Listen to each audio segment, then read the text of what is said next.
Gorgeous day outside, you know. I got a bunch of cleanup work around the farm to do before I get back out in the woods to do anything serious. And Bob and I have been working on tops and stuff like that. And me trying to get back to my roots and having fun, I started digging out saws that were fun for me. And some of them I had put together and run quite a bit. This was a long time ago. I think I ran that last in like 2014. And what had happened was I'd lent that out to a guy who was buying my logs for like a trim saw. And he decided to go away. And he gave that saw, and I believe this saw, to my current log buyer, who turned around and gave it back to me, saying that the fellow said he kind of wanted me to have them again. This was the loan plus interest. This one is a John Thread 451E. A little dirty. I'll clean it up some, take the bird crap off it. But I'm a little curious, a little curious to see whether or not a John Thread is kind of like the Homolites. And what I mean by that is the old Homolites are kind of awesome in that if they got compression, spark, and a fuel line that's not rotted, they're going to fire. Well, this one seems to have compression. I really can't tell if it's got spark. I pulled the cover off. It's got one of those coils on the plug cap. Kind of like you see in new cars. Guess it's not a new idea. And it's kind of unique in other ways as well. It has anti-vibe. And I can't even tell you what year these were built. But it's back when they were doing metal saws still. This is a metal saw. But we have an experiment here. I dumped some gas down the carburetor. I thought to myself, this is a perfect opportunity to see whether or not I have a running saw. Kind of a gamble. We can share the gamble together before I get into the topic of interest for me today. So let me see if this will run. Boy, I hate this new camera stand. So let me see if I can get it to run. Now, remember, it's cheating because I have a load of fuel on board.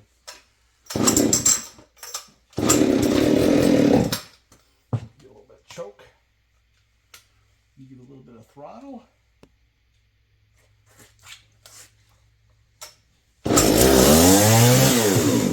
Nope, now take the choke off.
crazy. It's got oil everywhere. So you notice that when I tip it side to side, there's no change in RPMs.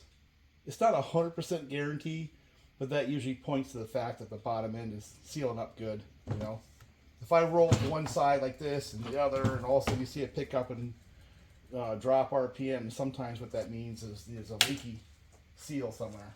The chain brake does work. So I have a running John Thread 451E that oils.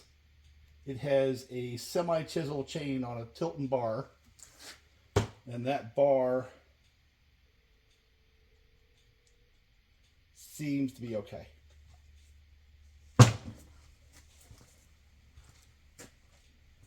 That makes me happy. That's saw number one. Now, for the subject at hand. This is one of those subjects I don't really like to get into. You know, I've taken the channel away from the modded saws and like that. And my heart is this. This is what I like to do. You know, I'll clean this thing up, hit it with a little bit of WD-40 and make it look nice and go out and play with it for a day. You know. Get a little bit of oil on that cover and, you know, give this saw a little bit of time in life that it hasn't had, a little bit of appreciation. You know, it's an old war horse.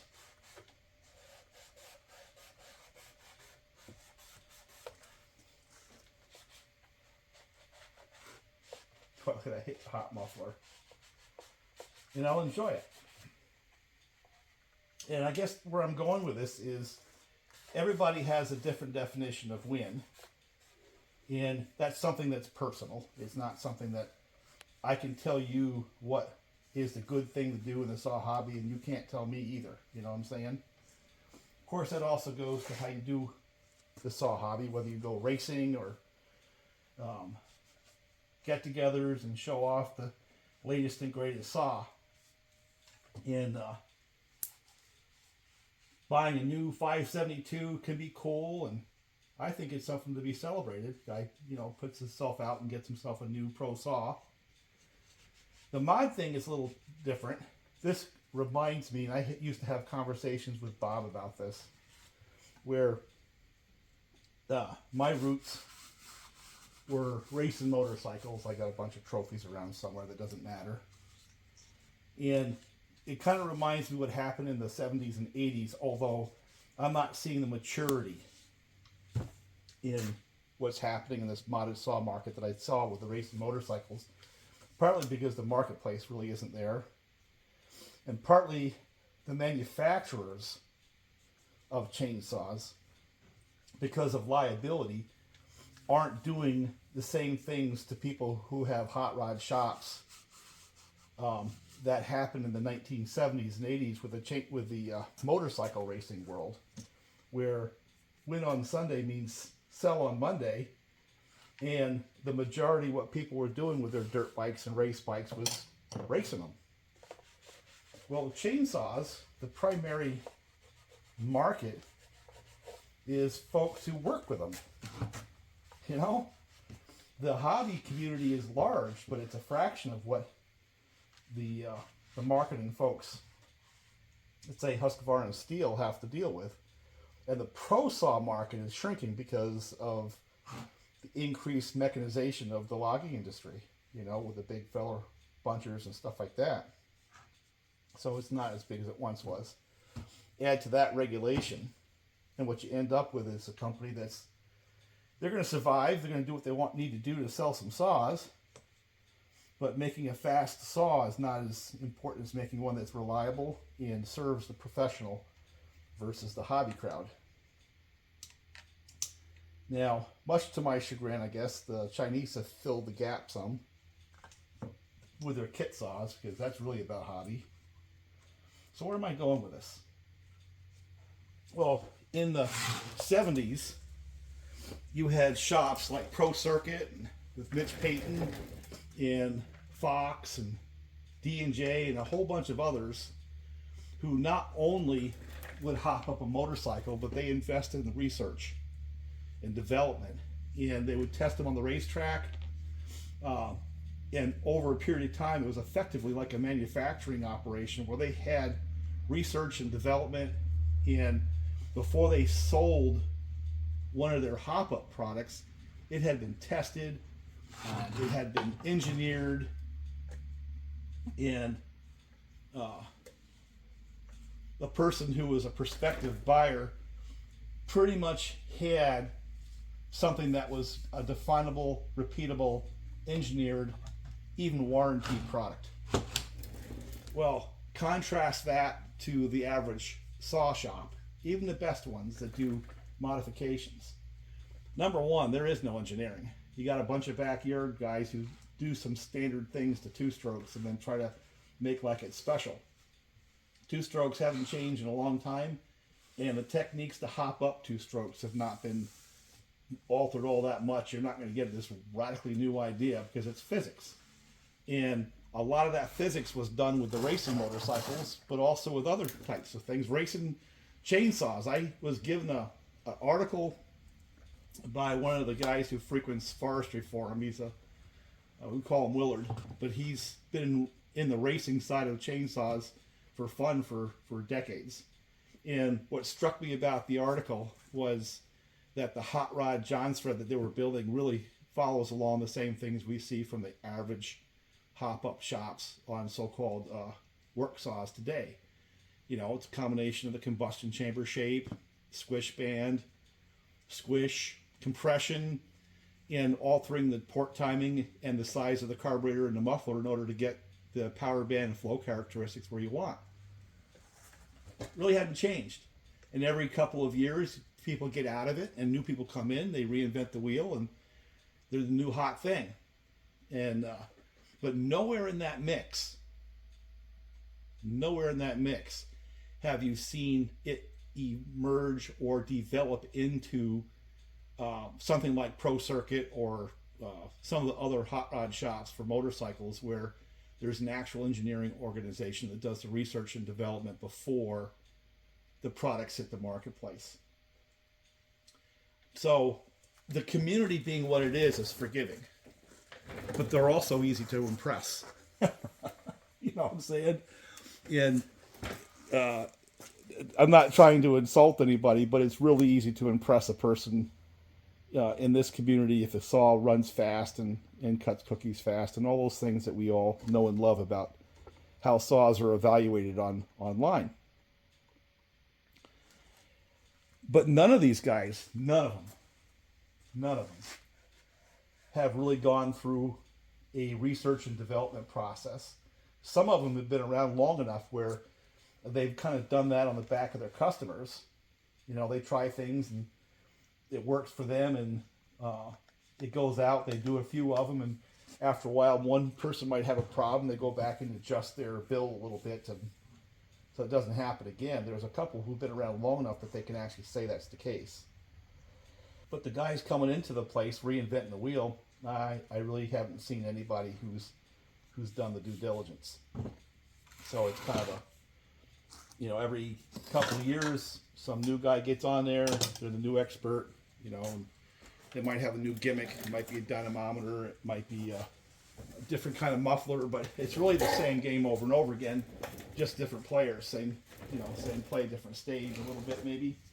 And with the advent of Facebook competing with the forums, different communities have been developing and stuff like that. But the physics of two strokes has not changed. And the techniques for building them really haven't changed since I can remember. I haven't seen anything new. I've seen things look a little different from here and there, but physics really hasn't changed at all. So why am I doing this? What am I setting up for? So there was this post. There was this guy had a catastrophic failure. And I looked at it. And I'm not going to tell you the channel, and I'm not going to tell you the specifics. But it dawned on me that there's a case in point.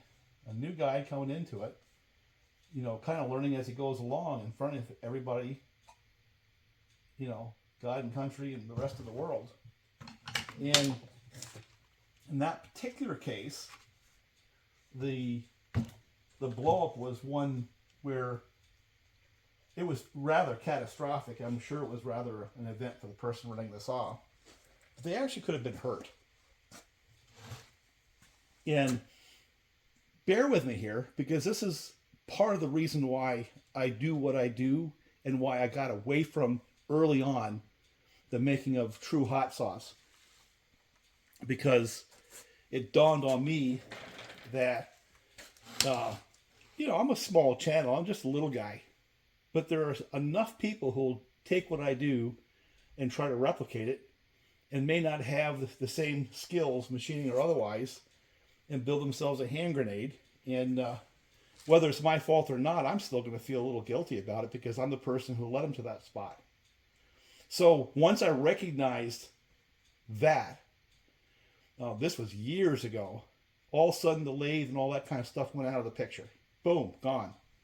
And the only thing I would do to hop up a saw was just some real simple things like increase the compression or use somebody else's thin gasket or somebody else's pop-up where you could get a tangible gain with relatively low skill. And you weren't doing things to a saw that were going to create hand grenades. So for example, the builds that I was doing online back at the time, I made a point of not shooting for more RPMs, which meant certain types of porting just simply didn't have to happen. But I was going to make it run within the stock RPM range because that's what the cases and the crank and the balance of the saw were designed to do by engineers who do it for a living, but make them a little more efficient, therefore a little more powerful. And that's why we went with very slight changes in port timing and compression. So I know that sounds boring, but the results of that were a bunch of saws that I both built and other people did that were fun. And there was a tangible increase in performance because physics and, the very simple hop-up techniques I've used are ageless. They've been used forever on two-strokes, and they work. But they don't go to that next level. It's not going to be something you can go to a race or a get-together and, actually go win a race against somebody who's built something a little bit closer to the edge. Race saws just not happening. But for a guy who goes out in the woods or works in his backyard, they're fine. So that was the old back in 2014 Farmer Jones builds, the junk pile builds and stuff like that. That's why I stopped there versus adding another 500 RPMs to them. The closest I'm going to get to adding what I would consider a running characteristic that pushes the design limits of a saw is like on a 555 Husqvarna, pulling out the crank and putting in a stuffer crank from a 2260 or a 560 Husqvarna, and then the larger transfer cast on the cylinder to bring the RPMs up. But that was done with factory components that were engineered, and the cases were designed to handle that because they actually sell them. That's how I know that in that configuration. So I didn't push the limits. Now I could very easily go further and alter port timing to bring another 500 RPMs into play. And then what happens is you start getting to the limits of what the Auto-Tune can produce in terms of volume of fuel. You have to have a certain amount of fuel to be able to supply the additional RPMs. So I didn't go there, didn't need to. The saws that we produced and made are still out there running because they're within design specs. I reduced the heat on a bunch of them, so some of them lasted longer than OEM. And like with the 372s, where I gutted the intake, again, I didn't change the RPMs at all. Changed the compression, put a little more fuel into the mix, and put steel cage bearings so they could tolerate the manufacturing issues they had with the cases a little more. And essentially did adjustments. It's kind of like a concept of blueprinting to an existing design, but I didn't alter design. I didn't alter RPMs, and a few other characteristics which push the design limits of the saw to potentially having something that might blow up. I'm going to tell you right now, most of the guys getting into this, and some of the guys have been there for a while, argue profusely that doesn't make any sense. Well, for me it does. Everybody can decide to do what they want, listen to who they want. I'm just putting out my opinion. So anyway, there are certain types of modifications that you can do to the saw which absolutely enter into the area of creating a hand grenade. And they're not what you might think. For example, I remember that there was a big argument once about pop-up pistons versus, I'm sorry, there was a big argument about base gasket delete versus trimming the base gasket. And in the early days of this, the goo gasket materials that you can get from AutoZone simply weren't enough. So yeah, you had base gasket failures. So the right approach was a good machine shop who understood tolerances and how to keep the base true to the cylinder bore could take 20 thousandths off and then, or whatever they wanted, machine the combustion chamber a little bit to get the swish, put a gasket in there, and you have a more reliable build because of that gasket build versus a no base gasket. With the advent of some of the Japanese goo gaskets, like they used on the motorcycles, 3-Bond, Honda Bond, Yamaha Bond, stuff like that, that kind of changed the game because the gasket material actually would last. So now you can go back to just pulling the gasket, putting that stuff in there, assuming you had other things sorted out, and get a little compression increase. Yet again, using the manufacturing tolerance base of the cylinder to the bore and a goo gasket. The anomaly that I would run into on that is saw designs like the early 562s, where you couldn't just assume you could do a base gasket because of the way the cases were designed, the cylinder was designed, and there was an interference if you didn't machine away a little bit of material off the cylinder or off the case to actually let the cylinder settle down. I did a video back in 2014 on that. So, but that brings me to the issue at hand. There is that one thing that people do that introduces a variable that either can create a hand grenade or not, and that's machining the base of the cylinder. Now, I understand that a lot of guys are going to say, wait a minute, that's common practice. Well, it is. And it's also that one thing that can create a hand grenade if a guy doesn't understand what's going on. So what happens is this. Let me see if I can find a case. Oh, look at this. I got cases all over the place. Good ones, bad ones. Well, here's a case. This actually is pretty interesting because this might even be relevant. So here's a case, 500 series Husqvarna. I believe it's a 550 Mark II. Right? Two things. I don't know if the camera's going to get in there. I'm not going to go through the effort to push at this. One is these saws were built with really high tolerances. So things like the bearings, they're pretty high tolerance, but also the fitting of one casting to the other is a pretty high tolerance deal. You see there's a little ridge right there. There's material right here. On the early versions of these saws, if you took the base gasket out, two things happened. One is the base flange would hit here inside, and then also the transfer port around there would interfere here. So you actually had to machine away a little bit of the case, but also a little bit of the flange in order to have that cylinder sit down if you either trimmed the base of the cylinder or used too thin a gasket because it would interfere. Now what would happen is, now that cylinder goes down and you bolt it, right?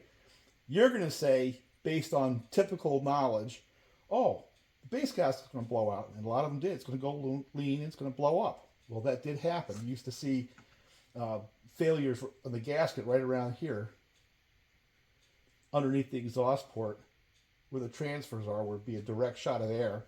They go lean and fail. But here's the hand grenade part of it. If that cylinder goes down, right, and let's say because of either an interference or improper machining, now it has a little tilt, where instead of being nice and square relative to that connecting rod, let's say it's tilted off a couple of degrees to the side. You understand what I'm saying? I hope you do. because this is what I believe happens a lot more than people want to admit. Well, now what happens is that connecting rod, as it goes up and down, has a side load, right? Whether the base is off or the top off, it doesn't matter. As it goes up and down that bore, it goes to no load, goes to a load, goes back to no load. That's called a cyclical event. It's cycling through a load in an orientation that forging isn't designed to handle. So it over time fatigues. And if you have enough of an angle or bore misalignment relative to the crank, it's going to cycle that connecting rod until it breaks. And you're going to have one hell of a catastrophic failure. Now, again, the two things that can create that, well, a lot of things can create that. I had a cylinder from a aftermarket company that was made in Taiwan that when it came to me had a bore misalignment, was machined improperly, and ended up blowing up saws. I blew up a couple of saws and pretty much changed my approach on the 660 clone saws, because it kind of ruined my research and development with a particular customer, because it kept blowing up, and it took me a couple of saws to figure out that it was the bore alignment, not what I was doing. It came that way, which is one of the reasons why I prefer to use OEM parts. Another thing is, maybe there is a stress fracture in this. Maybe it's a defective connecting rod. That can make it blow up.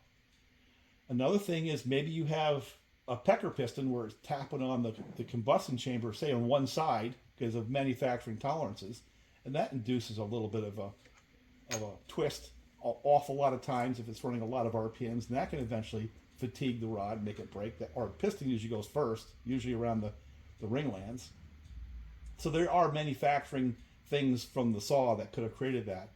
But what I have seen and what I believe is when a novice machinist, or even one who thinks he's a machinist and kind of learns it without understanding the tolerances, starts machining the bases of those cylinders, you are now introducing the possibility of misalignment of that bore.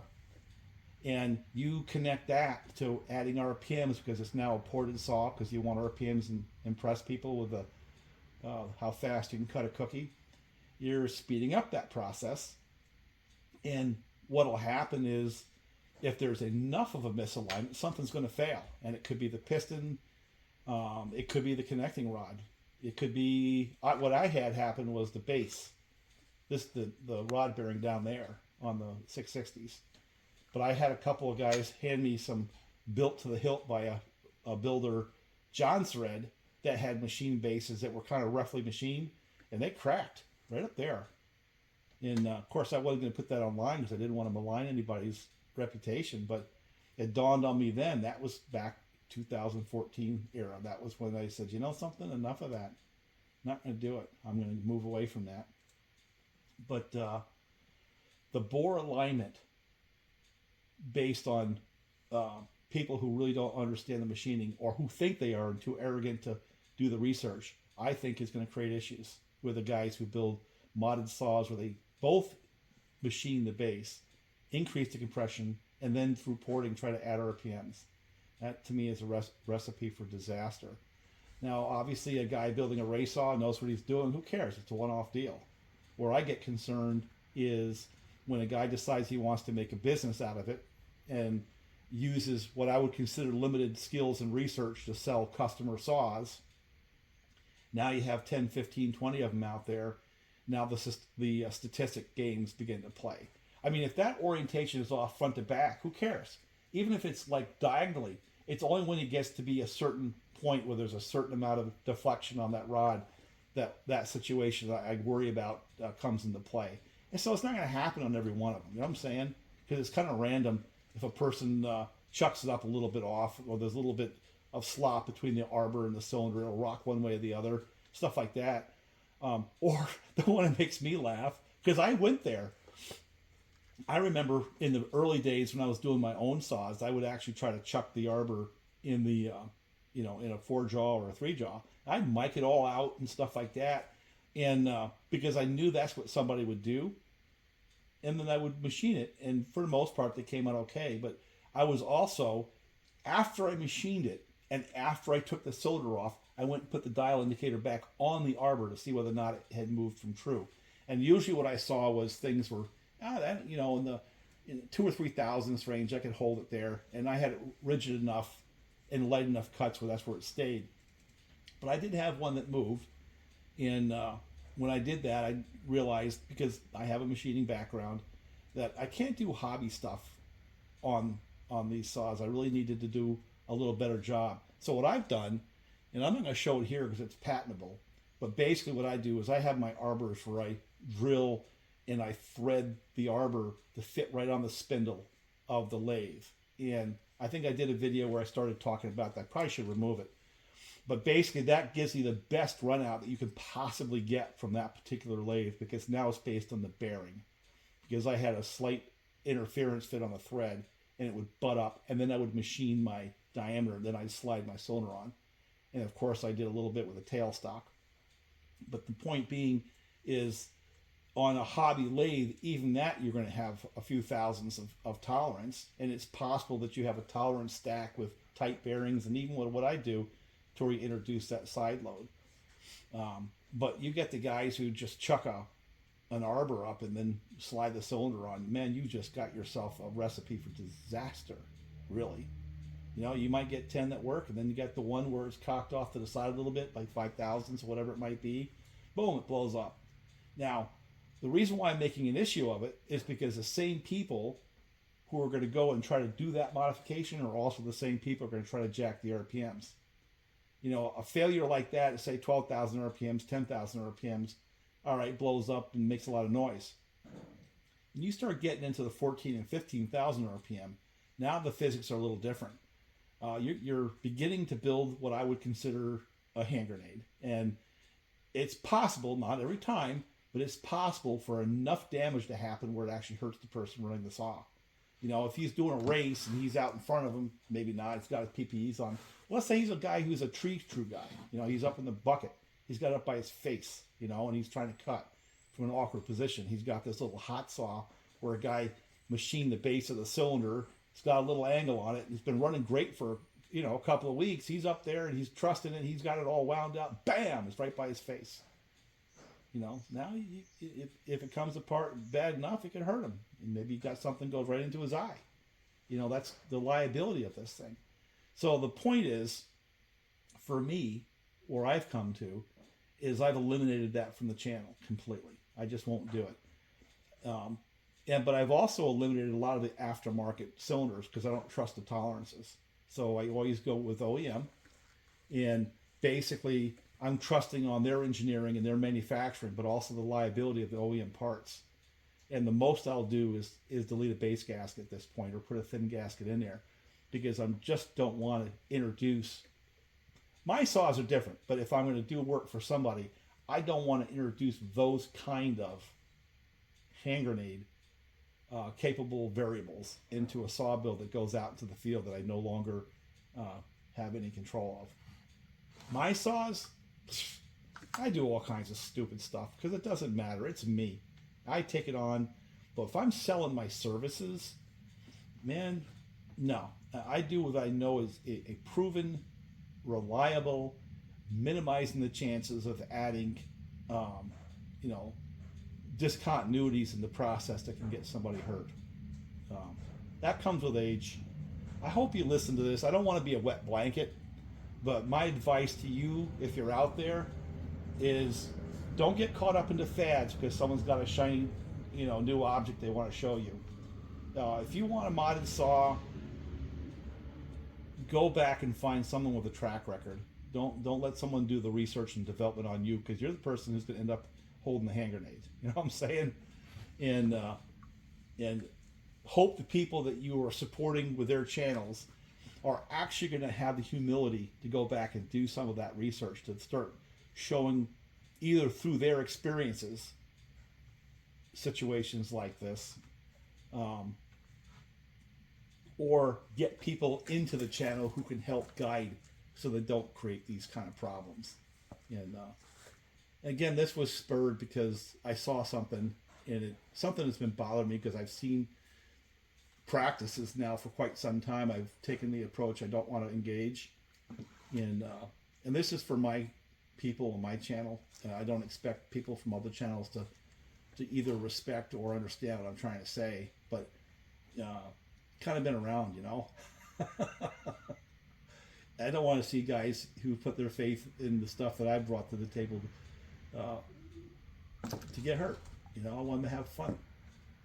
So, fast, super high RPM modded saws with certain types of machining characteristics are really increasing the chances of a problem. I've taken them off my channel completely. I've gone back to building simple mods where people can replicate safely with tools from Lowe's. That's kind of where I've gone. And but for me, over the last few years, I've been just too busy running the stuff to go play with building new, you know, modded saws. I don't really have the time for it. And I know enough about the physics to realize that, yeah, they're cool if I have a group of guys who want to go race, and that's all legitimate stuff. Don't get me wrong. I'm not in any way, shape, or form diminishing the value of a race community. I raced dirt bikes for most of my adult life, you know, and until I got old. And I really appreciate the whole racing community. But I kind of been around enough to recognize that racing plus research and development equals a safe race product. Where racing based on simply pride but no research and development can get somebody, you know, hurt. That's kind of where it boils down to. And anyway, I'm rambling. I'm going to build this. Well, here's my hand grenade. I built this little sucker and I ported it and I cranked it up, and sure enough, it blew. But it didn't blow anything mechanically. It, for some reason, had the ignition fail, but that's a different story. And yeah, and again, I'm going to state, if you're building saws for yourself, this does not apply to you. This only applies to if you're somebody who wants to buy a saw from a so-called builder, or if you're a builder getting into it and you want to start selling saws to somebody else. Do your research and development, guys. Please do that. Because if you get one guy who starts having problems, it's really a stain on all of us. And there are guys who've done the research. I'm not saying they're not, but I've seen a fair number so far that really don't. They haven't. And that's what brought on this video. So, I don't know. Keep the chips flying. Have fun. Stay safe. Me, yeah, I'm going to get back into the 5 series. I have a whole bunch of them to build, but I'm not building them hot. I'm building them for work saws. And for now, I want to go back to these things. You know, these 11,000, 12,000 RPM saws of the time. They don't spin fast enough to hurt anything. They don't make enough power to hurt anything either. They got so much metal in the cases that even if they did blow up, it'd never get outside. Of course, that's another point. Go off. I'm not going to go there. Talk to you later. Bye for now.